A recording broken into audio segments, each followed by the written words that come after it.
Orange Corner Innovation Fund, c'est une initiative des Pays-Bas, donc avec le ministère des Affaires étrangères hollandais. Et c'est ES Partners qui est l'entreprise en Côte d'Ivoire qui implémente ce programme.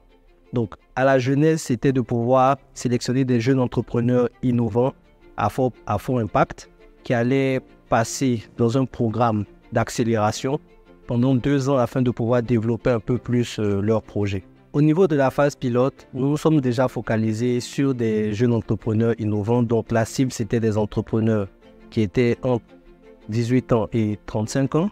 Ensuite, qui avaient des projets innovants.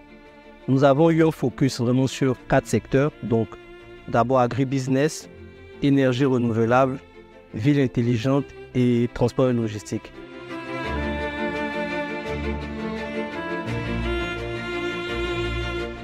Je suis la gérante de Amine Indus et fondatrice de la marque de miel L'Abeille.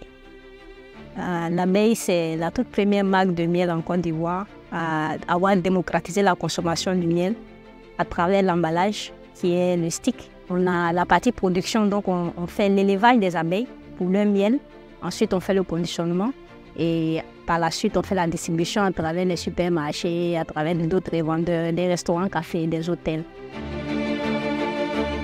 Friandises est une entreprise ivoirienne fondée en mars 2018 par 2 sœurs, Karine et Esther, toutes 2 passionnées par l'agrotransformation. Friandises est dans la transformation de fruits locaux en confiserie saine et naturelle.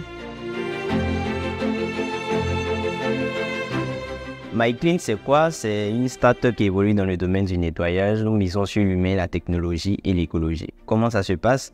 Alors, nous avons créé une plateforme digitale de réservation des services de nettoyage à domicile et en entreprise.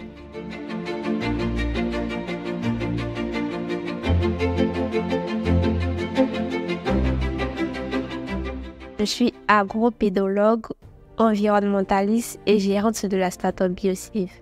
Nous produisons et commercialisons de l'engrais biologique. L'engrais est fait à partir du recyclage des déchets organiques agricoles qu'on rachète auprès des agriculteurs, que nous transformons en engrais organique et que nous revendons aux agriculteurs. En tant que diplômée en élevage, j'ai eu l'occasion de faire un stage à l'ANADER. Et donc ce stage-là m'a amené à Kachula, où était installé le tout premier centre apicole de Côte d'Ivoire. Donc j'ai découvert qu'ils avaient des difficultés à vendre leur production. Bien entendu, en Côte d'Ivoire, toute la tendance était au niveau des sticks. Voilà comment l'idée est venue. Et donc on a démarré petit à petit. Il fallait rechercher d'abord l'équipement. Ça a été un véritable défi. Ça m'a pris pratiquement 2 ans pour pouvoir identifier le bon matériel et comment les faire venir, où s'approvisionner et tout. Le second défi, c'était comment financer, parce qu'une fois qu'on a trouvé le matériel, il faut pouvoir l'acheter et pouvoir le faire venir en Côte d'Ivoire. L'idée de créer une entreprise spécialement dans le domaine de la confiserie nous est venue suite à un constat. Nous nous sommes rendus compte qu'en Côte d'Ivoire, les fruits n'étaient pas assez transformés et une grande partie pourrissait sur les marchés parce qu'elles n'avaient pas été consommées. Nous nous sommes dit pourquoi pas réduire les pertes post-récolte de fruits à travers la transformation, vu que nous avions déjà cette passion pour l'agrotransformation qui nous a été transmise par notre oncle depuis l'enfance. Au début, quand nous nous sommes lancés, nous avons commencé par les pâtes de fruits parce que nous voulions envoyer sur le marché des produits innovants qui n'étaient pas assez connus. Et c'était difficile parce que la population était un peu réticente vu que ces produits-là n'étaient pas assez communs sur les marchés. Donc nous nous sommes confrontés à beaucoup d'interrogations sur la nature de nos produits. Il y a de cela 5 ans, 6 ans environ, j'ai failli perdre la vie. Il y a notre fille de ménage qui a mis le feu par mégarde à la maison. Ça a été vraiment bouleversant pour nous. Et j'ai constaté également aussi que le personnel de maison n'était pas formé, toujours formé, et souvent aussi ils étaient mal payés. Donc c'est ces raisons-là qui m'ont poussé à créer MyClean. C'était vraiment difficile parce qu'on était tout jeunes, on était encore dans la fleur de l'âge, encore à l'université, et c'était assez difficile. Déjà même au niveau de la famille, où on nous disait « Oh Stéphane, finis tes amusements, tu vas aller faire le concours de l'ENA, tu allais travailler à la banque? J'ai lancé BioSave après un cours de gestion des déchets. Donc, lorsqu'on a fini le cours de gestion des déchets au niveau de l'université, j'étais en Master 2. Et juste après, j'ai vu qu'il y avait du potentiel. Donc, du coup, j'avais décidé d'informer les agriculteurs parce que je savais que beaucoup d'agriculteurs ne savaient pas qu'ils pouvaient recycler en fait leurs déchets. Donc, du coup, nous sommes partis sur le marché. J'avais prévu de faire une application numérique pour leur montrer comment est-ce qu'eux-mêmes peuvent recycler ces différents déchets-là pour en faire de l'engrais. Et lorsque nous sommes partis sur le marché, on s'est rendu compte qu'en fait, c'était le produit fini qui intéressait en fait les agriculteurs. Donc, du coup, c'est de là qu'a découlé en fait BioSave Côte d'Ivoire et puis la commercialisation du produit fini qui est Moyer. Lors du lancement de l'entreprise, nous étions 5. Donc, lorsqu'on a commencé à implémenter le projet avec les différentes difficultés et autres, on est resté 2 parce que nous étions étudiants et on n'avait pas de ressources financières et autres. Voilà. Et dans la faisabilité aussi, au niveau de la ressource humaine, on a eu beaucoup de difficultés parce que la ressource humaine n'était pas adéquate, elle n'était pas forcément formée, elle n'était pas forcément disponible. Nous avons entendu parler du programme OSIF à travers notre incubateur ESP, vu que nous avions déjà participé à la Business Plan Compétition. Leur accompagnement nous a motivés à continuer avec eux à travers ce nouveau programme. J'ai entendu parler du programme OSIF par un ami qui, lui, avait participé également au programme Orange Corner.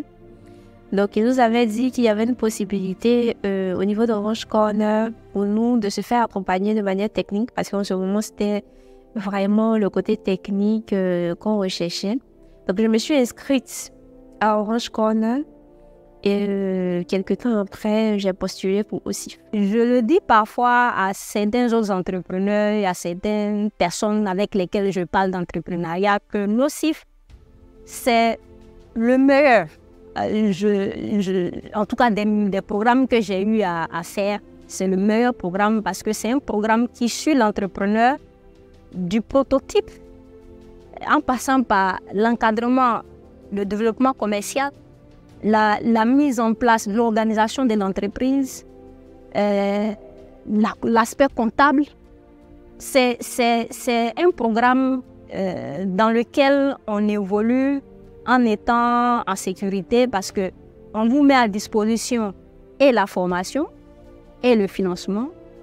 Et aussi, il y a des partages d'expériences avec des personnes qui sont déjà expérimentées, qui ont leurs entreprises.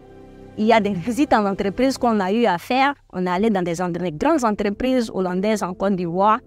Nous avons reçu plusieurs types de soutien du programme OSIF, notamment des partenariats avec plusieurs entreprises de la sous-région, en passant par ESP bien évidemment, mais également du financement, sans oublier les formations que nous avons pu bénéficier au niveau du fonds OSIF, donc au niveau financier, au niveau RH, au niveau comptable, qui nous ont permis vraiment de développer véritablement notre entreprise, augmenter notre chiffre d'affaires. Le programme OSIF nous a permis de bénéficier d'un accompagnement financier, un accompagnement qui nous a permis d'accroître notre capacité de production en faisant l'acquisition d'équipements plus performants tels que des déshydrateurs, des ensacheuses et autres. Cette augmentation nous a permis de doubler notre chiffre d'affaires à la première année et de quadrupler ce chiffre d'affaires-là sur les 3 autres années. Nous avons aussi bénéficié d'un accompagnement en termes de formation. Concrètement, OSIF nous a permis de passer d'une production manuelle à semi-industrialisée. On est passé d'un appartement à un bâtiment. Donc, on est passé d'un prototype à un produit fini. On est passé d'un chiffre d'affaires, même pas d'un chiffre d'affaires de 0 à un chiffre d'affaires assez conséquent. Le programme OSIF, c'est toute une équipe d'experts passionnés, disponibles, qui est mise à votre disposition pour pouvoir mener à bien votre projet. C'est de loin le meilleur programme qui existe au niveau de l'entrepreneuriat en Côte d'Ivoire. Et ça, ce n'est pas parce que je suis devant les caméras. Au niveau de la phase pilote, nous avons pu observer une croissance intéressante des chiffres d'affaires des différentes entreprises. On part de l'ordre d'un multiple de 2 à 5 du chiffre d'affaires, jusqu'à certains même qui sont passés d'un multiple de 21 fois le chiffre d'affaires. Donc cela est dû au fait bien sûr que ce sont des entrepreneurs qui commençaient, donc qui étaient vraiment de petite taille au early stage, mais néanmoins il faut préciser que tout de même c'est une croissance assez intéressante en 2 ans de programme. Nous sommes à peu près à 30% des objectifs d'emploi que nous avions annoncés initialement dans les différents mémos. Pour donner un exemple, nous avons des entreprises telles que Friandises qui en ont créé 9, là où il était prévu d'en créer 11. Nous avons des entreprises telles que Ivoire Myciculture qui en ont créé 3-4, là où il était prévu d'en créer une dizaine. Mais ce qui est important de noter aussi, c'est l'impact indirect parce que ça n'avait pas été capturé et mentionné dans les objectifs initiaux. Mais nous sommes aujourd'hui au niveau même du programme OSIF globalement à plus de 4000 emplois indirects en fait. 4000 personnes indirectement supportées à travers ces entreprises que nous avons financées. Donc mon mot de fin, ça sera des remerciements à l'endroit de OSIF pour le soutien moral, financier, technique et des vœux de bonne continuation. C'est l'occasion pour moi de dire merci à tous ceux qui ont œuvré pour le déroulement du programme aussi. Et nous espérons que ce programme-là perdu dans le temps nous permette à ce que d'autres jeunes entrepreneurs comme moi puissent bénéficier. Toute l'équipe Friandises dit merci au programme OSIF. Parfaire le produit et le rendre tel qu'il est aujourd'hui. Faire la petite communication, avoir l'idée d'installer sa propre production. Tout ça, ça découle de OSIF. Donc, grâce au financement qu'ils m'ont accordé, grâce aux encadrements qu'ils ont fait, grâce au passage d'expérience, je leur dis merci. J'espère que mon entreprise va atteindre un niveau où je pourrais être aussi donateur de ce. C'est vraiment mon objectif, où je pourrais être donateur aussi pour que d'autres entrepreneurs puissent profiter du programme. Donc, je leur dis merci pour tout ce qu'ils ont fait pour moi. J'espère qu'ils vont toujours continuer, même si le programme finit, à nous encadrer, à nous faire des connexions. Parce qu'on a eu beaucoup de connexions aussi. On nous a connectés à des gens, on a causé avec des grands distributeurs. Voilà, ça nous a ouvert beaucoup de portes. Donc, que ça ne s'arrête pas. Aussi, c'est d'encourager les femmes à postuler. C'est un programme qui est ouvert à tout le monde. Pour donner la petite histoire, sur les premières cohortes, le taux de participation des femmes était autour de 30%. Et nous sommes aujourd'hui à 53%. J'encourage fortement les entrepreneurs à oser candidater parce que je pense que ce programme-là fait la différence.